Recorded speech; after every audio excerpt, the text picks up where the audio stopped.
Nos acompañan de manera presencial aquí en nuestra casa ACU. Les damos la más cordial bienvenida y también a quienes están sintonizándonos desde nuestras diferentes redes sociales. Bienvenidas, bienvenidos. El día de hoy esta charla la hemos titulado Instituciones que atienden algunas de las violencias que vivimos las mujeres. El día de hoy nuestra amiga, compañera, asociada ACU, Evangelina Flores Eseña, es quien nos impartirá la charla.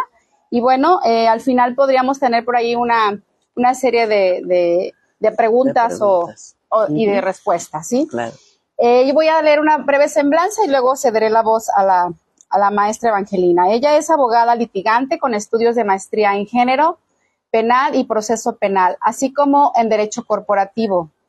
Asimismo, tiene diversos estudios de especialización en materia de género y derechos humanos. Actualmente estudia un doctorado. Es consejera presidenta fundadora de la Fundación IUS Género Asociación Civil y del Colegio de Abogadas por los Derechos Humanos de las Mujeres Asociación Civil, así como asociada fundadora de la Red Estatal por los Derechos Humanos de las Mujeres, que la ACU también forma parte de esta red, y co-coordinadora de la Red Nacional de Alertistas. También es el enlace de la Red de Defensoras de los Derechos Políticos y Electorales de las Mujeres. Sus principales líneas de trabajo son violencia de género en sus diferentes tipos y modalidades, presupuestos con perspectiva de género, legislación con perspectiva de género y órdenes de protección. Es impulsora del primer juzgado auxiliar en materia de órdenes de protección en el estado de Colima, así como de la paridad horizontal, vertical y transversal. Esto mediante 2 amicus curiae. Actualmente es consejera social del Instituto Nacional de las Mujeres. Sin más, y en el marco del Día Internacional de la Eliminación de todas las formas de violencia contra las mujeres del 25 de noviembre, es que damos inicio con esta charla titulada Instituciones en la atención que atienden, las diferentes tipos de violencia que viven las mujeres. Adelante, maestra. Gracias. A lo mejor al ratito no me quieren aplaudir. Sí, bueno, pues es importante conocer cuáles son las instituciones que se encargan de atender las violencias de género en el estado de Colima. Pero para entender eso, quiero comentarles que la Ley Estatal de Acceso de las Mujeres a una Vida Libre de Violencia contiene 11 modalidades de violencia, es decir, 11 ámbitos del lugar donde sucede la violencia. Las últimas 3, están un poco confusas. Pero bueno, esas son las que tenemos. Comentarles que nuestra Ley Estatal de Acceso no es símil ni ha sido bajada totalmente, porque sí bajamos una parte, ¿verdad?, de la Ley General de Acceso. En tal suerte que nosotras contamos con más modalidades y con más tipos de violencia. Esto ha sido gracias a la participación de las organizaciones de la sociedad civil que hemos estado impulsando la violencia obstétrica, la política, la digital, y estas últimas 3 les comento que fueron aprobadas en julio del 2022 y se refieren al acoso sexual callejero, al acoso sexual que no es callejero y al hostigamiento y acoso laboral exclusivamente. Ya ven que ahorita tenemos un asunto muy, muy especial de hostigamiento sexual en una de las dependencias del estado de Colima, y es importante conocer porque se habló de que no existe un protocolo para atender el acoso y el hostigamiento sexual. Y no, sí existe ese protocolo, está publicado en el periódico oficial 2018, 2020 más o menos, no recuerdo exactamente la fecha, pero fue publicado precisamente a raíz de la alerta de violencia de género.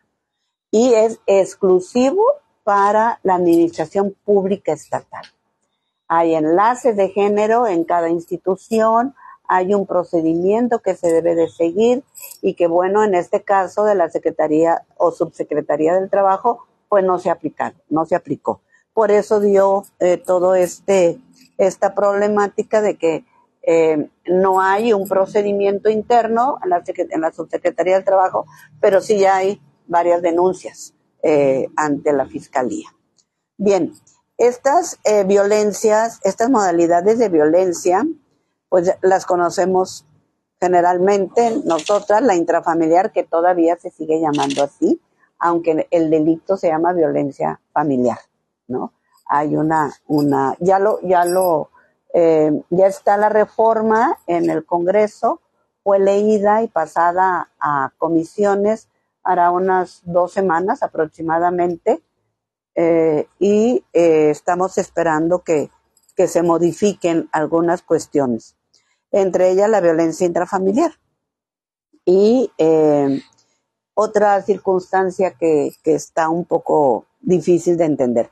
La violencia intrafamiliar, pues se supone que es toda violencia ejercida por cualquier tipo de persona con la que hayamos tenido una relación, ya sea de pareja, familiar, noviazgo, ¿no? Lo hayamos tenido o lo tengamos, es decir, en el pasado y de actualmente. Y la violencia laboral y docente, bueno, está dividida en virtud de la jerarquía, ¿no? Si eres una dependiente de una autoridad institucional o eres una persona dependiente de la docencia, de tu maestro en lo general, es decir, los alumnos y las alumnas. Y bueno, esta violencia laboral y docente ha sido recurrida por varias jóvenes que hace 2 años, poquito antes de la pandemia, se suscitaron varios eventos, no solamente en una secundaria, sino en varias secundarias, y que afortunadamente fueron atendidas de manera inmediata en ese momento, pero no sé cómo haya resultado después, porque luego ya ven que vino la catarsis, enciérrense y no vean a nadie, ¿no? Y entonces todo eso ha de haber quedado impaz. Sería bueno que las autoridades que le dieron atención, pues le dieran un seguimiento para ver en qué condiciones se encuentran. Porque es muy importante que las jóvenes alumnas y los jóvenes se sientan acompañados, sepan que cuando denuncian hay resultados positivos.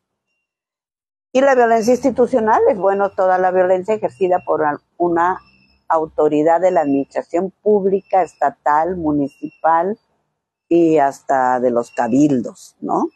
Que en función de su cargo omita hacer, impida hacer, obstaculice o haga algo que ocasione una violencia hacia sus subordinados, de cualquier tipo. Y la violencia feminicida. Bueno, la violencia feminicida es todas aquellas violencias que se van conformando y que pueden llegar al feminicidio. Es decir, la violencia feminicida no es la violencia del feminicidio, sino que es todos aquellos actos de violencia que se van conformando, porque la violencia feminicida no se da de facto. Empieza, ¿no? Quizá en el noviazgo, un golpe, te avientan y jajaja, etcétera, ¿no? O en el matrimonio, etcétera, entre parientes, pero va surgiendo primero un golpe, primero es la violencia psicológica generalmente, luego van los golpes y finalmente es una violencia exacerbada que le llamamos violencia feminicida. La violencia obstétrica es aquella ejercida por los médicos y todo el personal de salud, que atiende en este caso a las mujeres que están en situación de parto, pero también en situación de cuando empiezan sus relaciones sexuales, que ahorita no me acuerdo cómo se llama esa figura, ¿no? en el puerperio también, en todos los 3 pasos en que ustedes saben, porque a mí por ejemplo, me tocó, ¿verdad?, que ejercieran violencia violencia obstétrica cuando estaba yo pariendo a mi hija, a Mariana, aquí en el Seguro Social, ¿no? Entonces, son comentarios muy, muy groseros, muy denigrantes, ¿no? Y que pues no tenemos por qué soportar ese trato indigno, ¿no? Y la violencia política, bueno, ahí tenemos un problema, porque se había entendido que la violencia política era ejercida exclusivamente para las mujeres que estaban contendiendo para un cargo, o ya estaban en un cargo, o eran servidoras públicas de un cargo. Pero también hay una violencia política cuando no se está en esa situación. Y entonces se tuvo que hacer una reforma, ya se realizó a nivel nacional, todavía a nivel local, les digo, está en proceso, y ya se hace una diferenciación. De las que están en un cargo, están contendiendo para un cargo, o son servidoras públicas ya. Pero también hay otro tipo, que se enlaza con la violencia digital, pero se ejerce violencia política, vía digital. Entonces se pueden dar y se dan las dos situaciones. Puede darse entre la compañera y yo, aunque no estemos en ningún cargo, ¿no? Porque por la intención, siempre es la intención la que va a contar como definitiva para que se encauce en la violencia digital. Y por último, la violencia que yo les voy a mencionar de manera general, del acoso sexual callejero, que se regula, dice la ley de acceso, mediante la ley para la convivencia civil en el estado de Colima y sus municipios. Y el hostigamiento y acoso laboral, conjuntamente con el acoso sexual, que no es lo mismo, están dentro del Código Penal en el artículo 152. Todas ellas, estas modalidades, también son y están contempladas en el Código Penal. Eso es muy importante saberlo. ¿Me da chance en la otra? Orte, porfa. Y bueno, estas son las 5 o 6 tipos de violencia. Tenemos la equiparada. Si se han fijado, el INEGI no tiene este tipo de modalidades, estos tipos de violencia. Y es muy curioso porque ya se les ha hecho saber y continúan con ese, creo que tiene 4, ¿ya? Tiene 4 tipos de violencia, pero bueno, entonces las estadísticas pues no son iguales a las de nosotras. Ni siquiera la ley general, porque también la ley general tiene estas. No entiendo por qué, siendo una política pública, ¿no? No se logra la... No se encuestan todas las violencias. No se encuestan todas las violencias, así es. Y bueno, en Colima tenemos en la Ley Estatal de Acceso un sistema estatal de prevención, atención, sanción y erradicación. Pero pues nada más nos quedamos en sanción, ¿verdad? Por lo pronto. Porque la erradicación, dice la ONU, que no, si antes en el 2007 calculaba en 80 años, ahorita está calculando en 120 años la erradicación de la violencia. Entonces ahí nos quedamos mejor en la sanción. Y ese es uno de los problemas que tenemos, que la Ley Estatal de Acceso no sanciona, se remite la sanción a la Ley de los Servidores Públicos, que ya ni me acuerdo cómo se llama, porque la han estado cambiando. O sea, no hay una sanción penal, no hay una penalidad.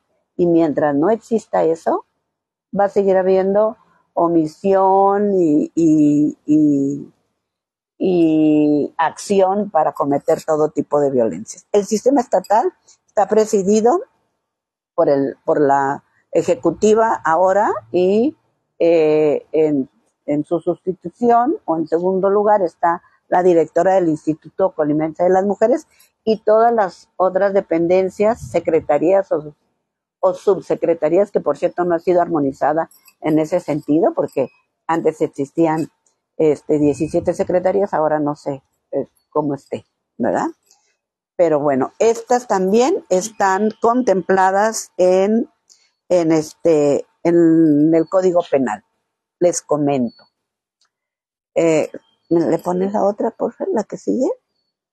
También tenemos mecanismos garantes. Así les llamaron en un principio en la Ley General, ahora en la Ley General no se llaman así, nosotros sí las continuamos, que es la alerta de violencia de género, el agravio comparado y las órdenes de protección. La alerta de violencia de género, bueno, espero que todas la conozcamos, ¿eh? Es una solicitud que se hizo ante la Secretaría de Gobernación y en el 2014, noviembre del 14, y fue promulgada en Colima en junio del 17. Todavía está vigente, se ha cumplido parcialmente la situación. Es difícil que una alerta de violencia de género se cumpla de manera total, no solamente en Colima. No estoy justificando, sino estoy viendo la realidad, lo que hemos estado conversando en la Red Nacional de Alertistas, que es a donde pertenecemos en Colima, las solicitantes, porque la interrupción, el cambio de autoridad, si de por sí hay resistencia para aceptar una alerta de violencia de género, más la hay cuando hay un cambio. Entonces se viene a la justificación. Es que aquellos no hicieron. Es que se llevaron el dinero. Y bueno, ¿para qué digo más comentarios? Eso es real, ¿no? Eso es completamente real. Y por ejemplo, aquí en Colima yo puedo decir con toda seguridad que se bajaron recursos para hacer la unidad de contexto y de análisis por parte de la Fiscalía General del Estado con el otro fiscal. 2 años se bajaron y no se hizo, ¿no? Entonces, no sé para dónde se fueron esos dineros, pero se acaba de volver a hacer con esta fiscalía y se hicieron 2 unidades, una de análisis y otra de contexto, que son importantísimas para poder definir las políticas públicas en la atención de la prevención de la violencia. El agravio comparado nunca lo hemos utilizado. Podríamos utilizarlo, lo han utilizado, creo que hay 2 alertas de género de agravio comparado. Y lo podíamos haber utilizado, pero no saben, es un gran trabajo hacer una solicitud de alerta de violencia de género. Por lo menos quienes la elaboramos en el 2014, presentamos una caja así grande con 7 anexos justificando la alerta de violencia de género. ¿Les hicimos el trabajo a CONAVIN? Sí, eso nos dicen las compañeras. ¿Pero por qué lo hicimos? Para evitar que nos dijeran que no. Porque estaban diciéndoles que no a varias entidades federativas. Y nosotros no queríamos que nos dijeran que no. Por esa razón lo elaboramos y nos tardamos muchos meses en elaborarlo. El agravio comparado es, por ejemplo, cuando hay un ordenamiento jurídico en otra entidad federativa que es más favorecedora para las mujeres y que nosotras no la tenemos. Como un ejemplo, el agravio comparado cuando no se permitía la interrupción legal del embarazo hasta las 12 semanas. Ya lo tenía la Ciudad de México, ya lo tenían otras entidades y Colima no la tenía. Podíamos haber invocado el agravio comparado. Pero bueno, pues nadie se animó, ninguna organización, y nosotras estamos todavía imbuidas en darle seguimiento a la alerta. Las órdenes de protección en Colima, les comento, en ninguna parte del país existe un juzgado auxiliar familiar para emitir órdenes de protección. En ninguna parte del país existe en Colima, exclusivamente. Sí fue por presión de las organizaciones de la sociedad civil, hasta me acuerdo que acudieron del DIF, y del Instituto Colimense de las Mujeres, me acuerdo, que acudieron porque las órdenes de protección se emitían 3-4 meses después. Y los juzgados decían, bueno, es que no podemos hacerla porque si la emitimos, como ustedes dicen, en 72 horas, pues entonces tenemos que detener todo nuestro trabajo. Y entonces nuestro trabajo, pues, ¿cómo? Entonces hay que se queden. Entonces, entre la presión de los jueces con el magistrado presidente y la presión de la sociedad civil, no, hizo que nos prometieran, me acuerdo, un 13 de diciembre, que iba a ser un juzgado de órdenes de protección. Y de inmediato lo hizo y lo tenemos desde el 2016. Las órdenes de protección no están igual que en la Ley General de Acceso. Por eso quizá ustedes han oído o han leído o han escuchado en las noticias, es que las órdenes de protección no sirven. Es que la alerta de violencia no sirve. No, lo que no sirven son las autoridades que no les están dando seguimiento y que hay que cambiarlas. Pero pues como todos sabemos cuál es el procedimiento para elegir a las autoridades, pues entonces no se da. Pero la alerta sirve. Tan sirve pues que logró empezar a que esa maraña de lentitud, de desconocimiento, porque había hasta desconocimiento en Colima, pues se pusieran a leer la ley y vieran cuáles eran sus funciones y sus competencias. Las órdenes de protección en Colima desde un inicio se pusieron en la ley para prevenir y atender la violencia intrafamiliar. Indebidamente, pero ahí las pusimos.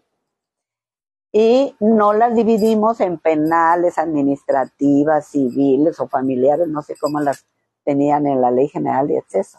Aquí se reunió en el Congreso del Estado jueces familiares, penales, diputados, asociaciones civiles, CEPAVI, el Instituto Colimense de las Mujeres, y entre todos analizaron dónde ponerlas y decidieron ponerlas yo participé también, por eso les digo, decidimos en la ley PAVI. ¿Por qué? Porque la ley PAVI ya tenía la definición de las órdenes de protección. Bien, y ya tenía el procedimiento. Y entonces dijeron, bueno, pues nada más hay que ponerlas. Pero no las vamos a dividir, sino que vamos a señalar cuáles son. Y la última fracción, la novena, ahí vamos a poner las prohibiciones a la persona agresora. Y eso fue lo que hicimos. Y han funcionado de manera muy eficiente. Aunque haya feminicidios, han funcionado de manera muy eficiente. Cuando la alerta se declaró en Colima, el grupo de trabajo dijo que el estado de Colima estaba en todos los niveles permeado de estereotipos y de discriminación. Casi de que todo lo que hablábamos y hacíamos o veíamos era violencia. Y escuchábamos también, porque la música está como que, ¿no? Más exacerba más. Eso lo dijo el grupo de trabajo, no lo dijimos nosotros. Y las órdenes de protección nos han funcionado maravillosamente con el juzgado. Se emiten en 72 horas, se ejecutan en 24, es decir, se les da a conocer en 24 horas y se le da seguimiento. Hay un protocolo especial para emitir esas órdenes de protección. Se emiten aproximadamente 11 órdenes de protección diarias. Por cada orden de protección, la jueza emite 11 oficios a 11 autoridades para que le den seguimiento a la orden de protección. Sí, ha habido compañeras que han tenido desafortunadamente una orden de protección y han sido asesinadas. Desde mi particular punto de vista, porque lo he visto en varias mujeres asesinadas, es que quien les proveyó, les gestionó la orden, no le dieron el seguimiento debido. La compañera de Suchitlán, que fue asesinada, tenía una orden de protección. Seguridad Pública no estaba enterada. El oficio nunca había llegado. Entonces, si Seguridad Pública no está enterada, que es quien debe de garantizarte tu seguridad, pues no. Aparte, quien la gestionó tampoco le dijo que en las 24, 48 horas inmediatas de que la persona agresora es enterada de esa orden de protección, se pone más violenta. Entonces uno tiene que decirle, ya lo notificamos, que se vaya alguien a tu casa, cambia las chapas o, en fin, protégete. Te vamos a estar hablando, yo por ejemplo como Fundación Dios Género, cada 24 horas le hablo durante los primeros 7 días, después cada tercer día y después, etcétera, para estar pendiente. Porque mientras la persona agresora va con un abogado y el abogado le dice el impacto que tiene, el impacto legal que tiene la orden de protección, hasta entonces se calma. Hasta entonces. Pero mientras lo primero que hace es lanzarse a ver qué puede hacer. Y desafortunadamente, pues no se le informa a las personas que tienen una orden de protección que deben de contar con un seguimiento y con una red de apoyo, ¿no? Y entonces la última revisión que le hicimos al protocolo en la mesa de armonización legislativa, en el 2020, exactamente, se publicó el protocolo, pusimos que todas las personas que solicitamos la orden de protección, si no le notificamos a las personas de la orden de protección el impacto, el riesgo, darle seguimiento y crearle una red mínima, estamos sujetas a una penalidad, es decir, de materia penal, civil y penal. Es que no se vale porque hay compañeras y compañeros abogados que nada más les daban, aquí está tu orden. Y no le comunicaban, mira, tienes que hacer esto los 3 primeros días, cuida a tus niños, tienes que ir a la escuela de los niños, notificarle al director que tienes una orden de protección para que ellos estén enterados, que el señor no se acerque, etcétera, porque también pues es lo primero, ¿no? Ahí van a sustraer a los menores de edad. Entonces todo eso pues tiene que estar bien definido. Y bueno, se hizo una reforma, por eso lo tengo en color morado. Se hizo una reforma ahora en septiembre. Y entonces, como una reforma a nivel general de la Ley General de Acceso, entonces dijeron, pues la vamos a bajar completa, ¿no? Y entonces se sentaron y la hicieron. Para emitir las órdenes de protección en la Ley General, dice 4 horas. Eso es imposible. Ni siquiera tienen un juzgado auxiliar especial. Van a tener que estar deteniendo a los juzgados familiares. Es imposible materialmente. Entonces, ¿qué significa? Pues que no van a proceder, que no son efectivas, ¿no? Y entonces también ya no las dividieron en muchas. Las dividieron en administrativas y dice que son emitidas por la Fiscalía. Pero la Fiscalía no emite órdenes de protección, la Fiscalía emite medidas de protección, que son las contenidas en el Código Penal. Hubo una equivocación. Y bueno, en ese tenor estamos. Y luego le pusieron que las órdenes de protección durarán el tiempo que dure la investigación o en tanto dure el estado de riesgo para la víctima. Me río porque es que las órdenes de protección las emite la jueza y la jueza no tiene la facultad de investigar nada. No tiene el artículo 21, creo, de la Constitución le otorga esa facultad al Ministerio Público exclusivamente. Hay una confusión ahí que ya se va a modificar, espero ahora ya se analizó y ya se pasó a la comisión. Pero las órdenes de protección en Colima funcionaron muy bien después del asesinato de la señora de Xochitlán, cuando se empezaron a instalar los botones de emergencia. Porque en cuanto se solicitaba la orden, salía el botón de emergencia, luego la app y en el celular, etcétera. Y entonces cuando las personas agresoras se enteraban de esa protección que tenían, se detenían. Pero pues todo cambia en esta vida y ya no las tenemos. ¿Me pasas a la otra, por favor? Estas son las instituciones que atienden la violencia de género en el estado de Colima. Esto es muy importante que nosotros lo sepamos porque cuando pasó, y vuelvo al asunto de la mujer compañera que asesinaron en Xochitlán, de manera muy, muy rápida, el Poder Judicial y la Fiscalía dijeron, eso es problema de CEPAVI y es problema del Instituto Colimense de las Mujeres. Y entonces tuvimos una reunión con esas autoridades, las solicitantes de las alertas, y le hicimos esta división. A ver, las órdenes de protección están divididas en este tipo de atención. La psicológica y jurídica, que es lo que necesita la mujer cuando va, sí te hago la orden de protección, sí te voy a dar contención a ti, a tus hijos, etc. Te creo un cronograma de atención, etcétera, etcétera. Y estas son las instituciones que las atienden. Pero en materia de seguridad, le compete a la seguridad pública. Definitivamente. Tiene que hacer rondines, tiene que hablar la Dirección de Prevención del Delito y Atención a Víctimas de Fiscalía, que por cierto un día me habló una señora y me dijo, aquí está fuera de mi casa.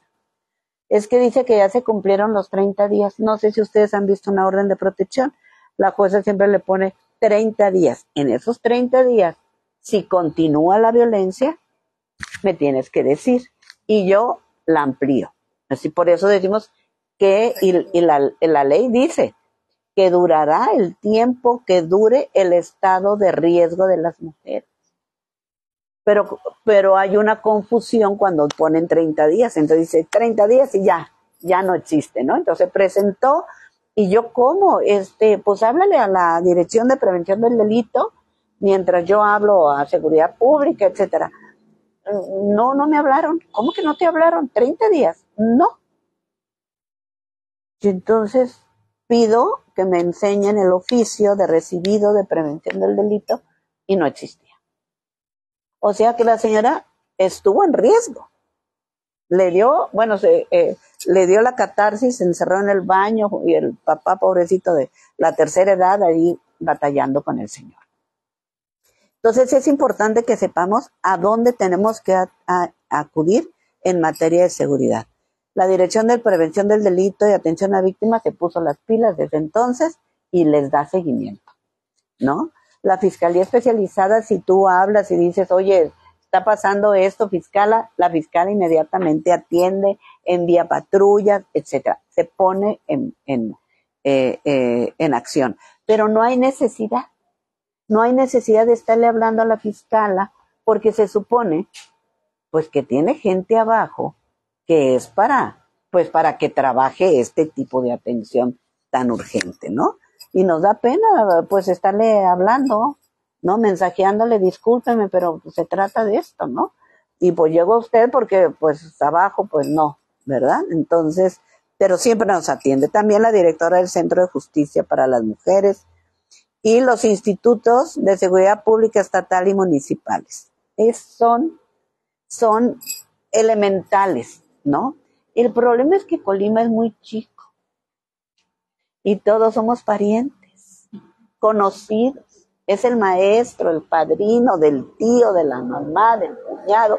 Y entonces así como que se va haciendo una maraña de complicidad, porque ¿cómo le voy a hacer eso?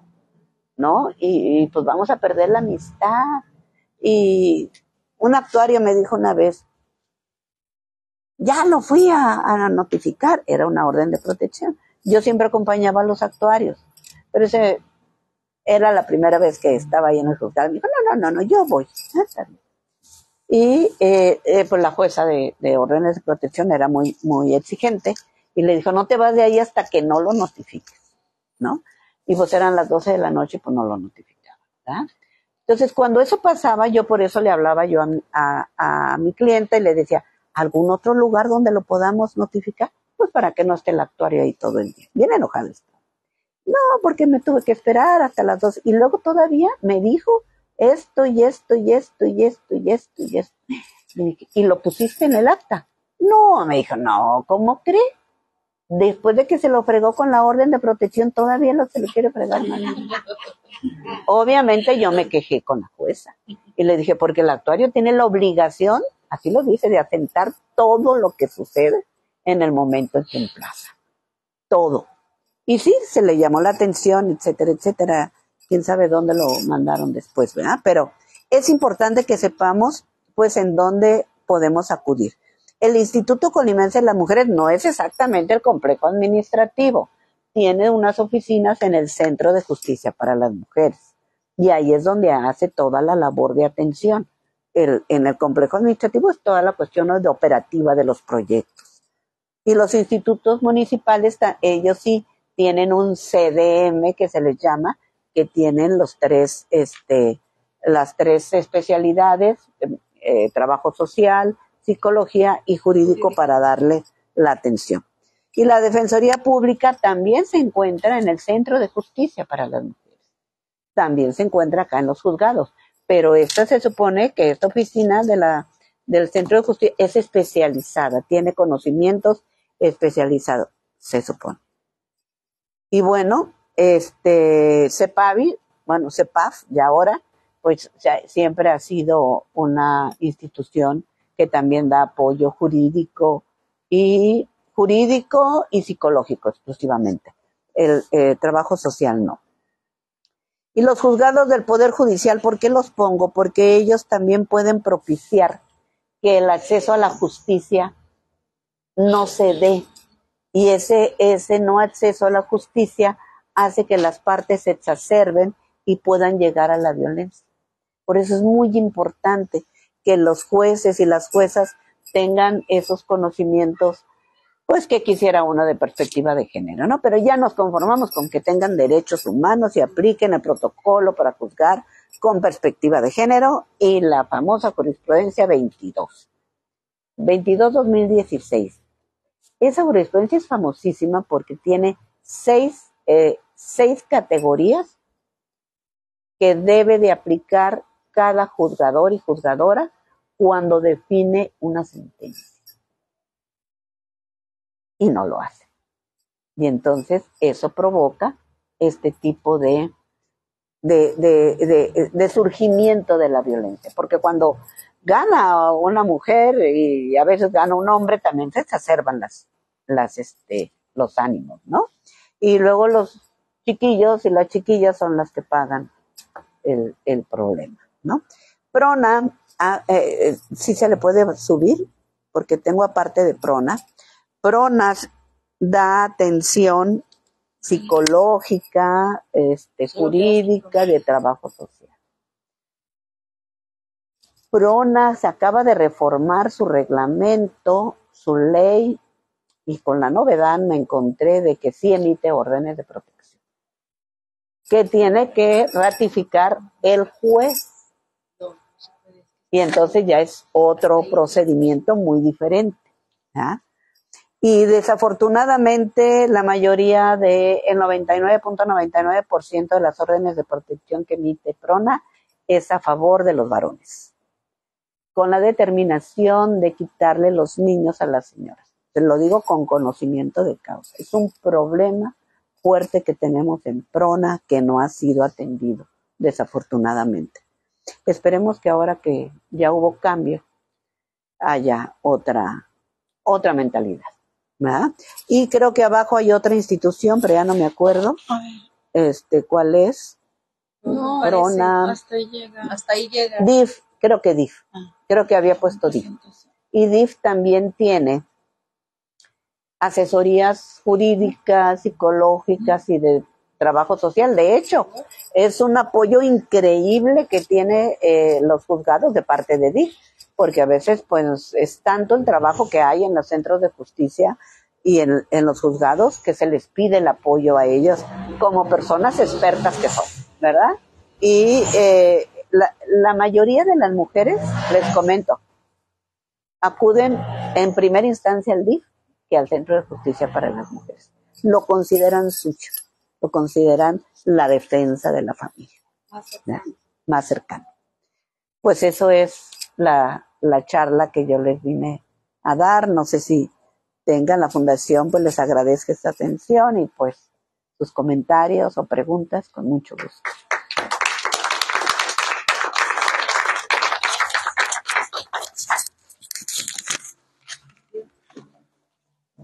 Pues bueno, con esto agradecemos todo este recorrido tan amplio y tan puntual que nos ha dado sobre desde los tipos y las modalidades de violencia, lo que contempla pues la ley que tenemos aquí en Colima.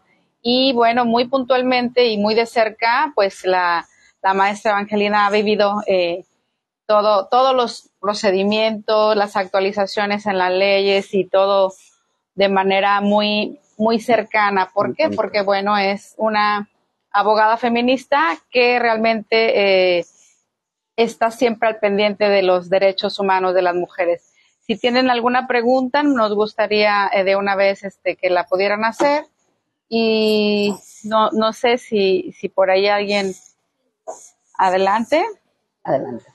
Buenas noches. Mi mamá es abogada también, Ah, igual que yo. en la licenciatura apenas. Y estaba en una defensoría y entonces recuerdo que uno de los problemas a veces era que la mujer se desistía de solicitar la orden de restricción, ¿no? Y pero pues se observaba que era parte pues de que todavía seguía inmersa en esta violencia que no la hacía pues terminar de tomar la decisión final de cortar por completo con el agresor.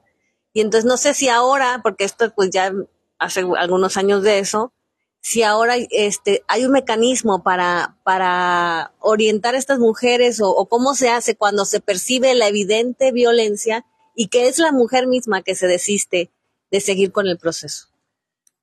Es muy interesante tu pregunta. En efecto, pasa eso, ¿no? En efecto, sí sucede eso. Me tocó en lo personal.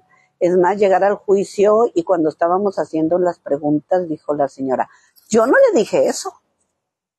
Y entonces, pues, quedas en descrédito, claro. porque entonces se piensa que tú lo inventaste. Desde entonces yo les pedí a las señoras que me hicieran su historia de vida por escrito. Cuénteme usted todo, cada uno de los hechos de violencia, cuándo, cómo, dónde, a qué hora, si hubo testigos, si no los hubo, etc. Todo. Las palabras tal cual se las dijeron. Desde entonces evité, ¿no? Ellas ya saben que yo tengo esa historia de vida y ya no me pueden decir, oye, es que tú estás mintiendo. Mira, en la fundación también nos tocó un asunto de esos muy fuerte, que ya la orden de protección, oye, ¿a qué hora la vamos a ejecutar? No, licenciada, no, ya no sé de qué me habla, y yo intuí que estaba el señor a un lado, ¿ya? Entonces le mandé mensaje, no me contestó, y era una violencia, no se imaginan, exacerbada desde el día que se casaron. La amarraba a la cama en un cuarto, no la dejaba salir, y sus necesidades las tenía que hacer como podía.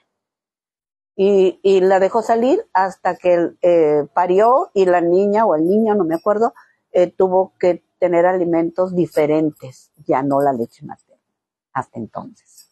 El señor él le daba sus vueltas porque era policía en su patrulla, ¿ya? Y entonces le dije a la jueza, pues, ¿qué hacemos? Porque esa es una violencia que no podemos ignorar. Entonces me dijo, tú escríbeme una carta y dime, pues, que la señora no quiere. Y entonces yo le puse eso y le dije, y además, por favor, dale vista al Ministerio Público, y el Ministerio Público ya sabrá qué hacer.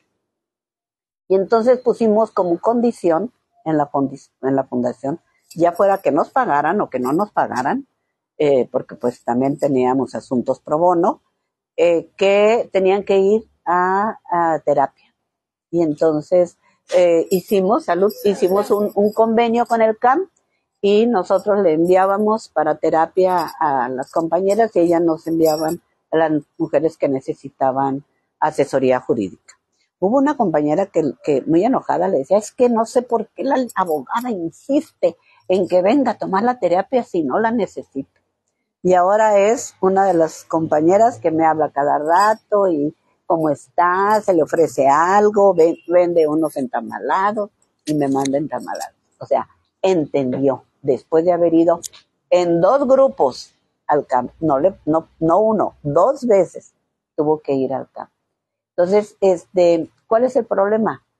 Que el Ministerio Público se satura de la atención de psicológica, pero no deriva al CAM, a CEPAVI, oye, ve allá, etcétera, ¿no? O que también estas instituciones tengan ahí. Yo siempre he sugerido que en el Centro de Justicia debiera haber las 2 columnas que pusimos. En este Centro de Justicia se atiende la psicología y jurídico a estas instituciones, y en seguridad estas instituciones. para que las mujeres decidan si van a ir o no van a ir. A veces ni saben, a veces llegan diciéndome que el CAM no las atendió bien y que la abogada no les dijo y ni atienden. Entonces ya les tengo que preguntar. ¿Y por dónde estaban las oficinas? En fin, hay que irlas acompañando. Yo creo que hace falta que en los ministerios públicos les digan cuáles son las instituciones que les pueden dar ese acompañamiento psicológico. Porque también hay muchas resistencias, ¿no? Por supuesto. Y bueno, no se les puede obligar. Esa es la situación. Tampoco se les puede obligar, ¿no? Pero ocurre eso, que se quieren desistir. Y entonces cuando se quieren desistir, pues yo hago un formatito y fírmemelo con mucho gusto, yo lo presento y me deslindo de la responsabilidad, porque como les digo, en el protocolo ya pusimos una responsabilidad hasta penal, ¿no? Entonces tenemos que evitar todo eso, pero es cierto, eso sucede. Hace falta más difusión de que tienen que aceptar la violencia. Qué bien. Para que la puedan atender. Para que la puedan atender. Puedan denunciar. Así es. ¿Alguien más quisiera hacer alguna pregunta? Yo, con respecto a este último comentario que hace Eva, bueno, en principio, muchas gracias, felicidades. Gracias. Siempre es un gusto escucharte y siempre aprendo mucho de ti, Eva. Una cosa que a mí me parece que es esencial es que a veces ni siquiera identificamos las violencias. Entonces, como no las identificamos, pues entonces pensamos que lo que nos ocurre no es. Y esto también es lamentable que pase incluso con las chicas jóvenes. O sea, que esperaríamos que, bueno, ya la escuela hubiera hecho algo, que ya las generaciones jóvenes hubieran, pero no. Entonces, en ese sentido, creo que tenemos como mucha tarea las mujeres adultas que tenemos cierta información, cierta formación de seguir trabajando esto. Yo ahora trabajo en licenciatura y posgrado y de repente las chicas me dicen, no, maestra, pero ¿qué tiene que me pregunte a qué horas me voy a ir? ¿Y qué tiene que me pregunte con quién me voy a ir? ¿Y qué tiene que me pregunte? O sea, así como algo totalmente normalizado, y entonces de pronto yo tengo que parar mi clase y decir, a ver, vamos a hacer un pequeño paréntesis, ¿no? Estoy viendo pedagogía renovadora y tengo que ver feminista, aunque no corresponda, pero bueno, es que creo que es parte de, pero un poco es esto, de que de pronto ni siquiera sabemos que eso es. El otro día me decía una otra maestra, que esa es profesora, me decía, es que yo no veo que haya nada de malo en que me pida que le mande la ubicación. O sea, al contrario. Ajá, al contrario. Y yo en ese momento no dije nada porque pues, no era el momento ni la forma. Pero un poco es como para que veamos cómo está tan normalizada, tan naturalizada, que no alcanzamos a darnos cuenta que estamos siendo víctimas de control, de manipulación, que son los peldaños de las diferentes violencias, ¿no? Así es. ¿Y el registro del celular? ¿No? Aparte, o del Facebook. O del Facebook. Si no me das tu contraseña, no me amas. No, ¿por qué le pusiste me gusta? Ah, sí. No, es terrible la normalización de la violencia. Tenemos mucho trabajo que hacer. Sí. Mucho. Sentimos que avanzamos poquito, pero... La alerta de violencia de género hace la recomendación de que en la currícula debe ser desde guardería. Los primeros años de Desde los primeros años. Desde los primeros años. De hecho, en los planes y programas nuevos ya vienen. Está a nivel curricular, ya está escrito. Hay un eje que aborda que eso se debe trabajar de manera transversal. El punto es cómo le hacemos para llegar a la parte práctica, a la parte operativa. Adelante. Hablaba de la jurisprudencia. Me ha tocado darle una leída. A grandes rasgos nos pudiera platicar de qué es, de qué se trata. Bueno, se trata de un criterio que emitió la Suprema Corte de Justicia, donde dice que cada autoridad al momento de hacer una resolución o una sentencia, ¿no? Tiene que revisar punto por punto, como cuando nosotros hacemos la demanda. ¿Quién va dirigido? Al juez. ¿Quién la está solicitando la demanda? ¿Qué es lo que está solicitando? ¿Cuál es la vía? ¿Y cuáles son los hechos? Así exactamente están las 6 categorías. Y entonces dice, debe de revisar de manera inmediata el contexto en el que se está desarrollando, se está ejerciendo la violencia de género. El contexto. No nada más es el hecho que te están narrando. Tienes que realizar una investigación de por qué se está dando, cómo, ¿no? En qué circunstancias y quiénes están participando, ¿no? Para tener todo completo. Todo, o sea, todo el panorama completo, no solamente esto. No, pues entonces, si le revisó el celular, pues cómo no quería que se enojara, pues claro, no, es que tienes que ver todo el contexto. Si hay alguna situación por la que tuvo que revisar el celular, ¿no? En fin, todas esas situaciones. Bueno, tener la perspectiva de género. ¿Y qué es la perspectiva de género? La visión especial, ¿no? Con la que tienes que revisar y que no tienes que estereotipar cuando haces la diferencia.